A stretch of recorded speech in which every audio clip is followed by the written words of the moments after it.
पैंडेक्स की premium features. जब features बोलते हैं तो भरोसा अपने आप बनता है। नमस्कार दोस्तों, आज हम बात करने जा रहे हैं एक ऐसे प्रोजेक्ट की जिसके प्रीमियम फीचर्स को देखकर हर कोई एक बार रुककर सोचने पर मजबूर हो जाता है। क्यों?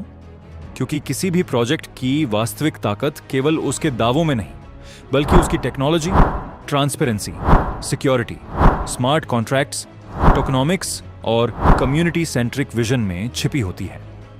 और जब हम पेंडेक्स के फीचर्स का विश्लेषण करते हैं तो हमें ऐसे अनेक पहलू दिखाई देते हैं जो इसे एक अलग पहचान देने का प्रयास करते हैं।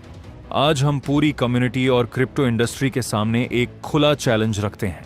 अगले 15 दिनों तक आप Pendex ecosystem, smart contracts, tokenomics, website infrastructure, blockchain records, holder distribution और लिक्विडिटी स्ट्रक्चर का गहराई से अध्ययन कीजिए। यदि आपको प्रोजेक्ट में कोई वास्तविक technical issue, security concern, transparency gap या कोई ऐसा तथ्य मिलता है जिसे ब्लॉकचेन डेटा और सार्वजनिक प्रमाणों द्वारा सत्यापित किया जा सके, तो उसे कम्युनिटी के सामने प्रस्तुत करें। ऐसी सत्यापित और प्रमाणित कमी प्रस्तुत करने वाले व्यक्ति को $1000 तक का रिवॉर्ड प्रदान किया जाएगा। लेकिन यदि 15 दिनों के गहन विश्लेषण, रिसर्च और वेरिफिकेशन के बाद भी कोई वास्तविक कमी सामने नहीं आती, तो आपको यह स्वीकार करना होगा कि पेंडेक्स ट्रांसपेरेंसी, टेक्नोलॉजी और कम्युनिटी विजन के क्षेत्र में एक अलग पहचान बनाने का प्रयास कर रहा है। इसलिए हम सभी से अनुरोध करते हैं, खुद रिसर्च करें, खुद वेरीफाई करें, खुद स्मार्ट कॉन्ट्रैक्ट्स देखें, खुद ब्लॉकचेन डेटा जांचें और फिर अपना निष्कर्ष स्वयं बनाएं। क्योंकि ब्लॉकचेन की दुनिया में सबसे बड़ा विश्वास किसी व्यक्ति पर नहीं, बल्कि वेरिफिकेशन और प्रूफ पर होता है।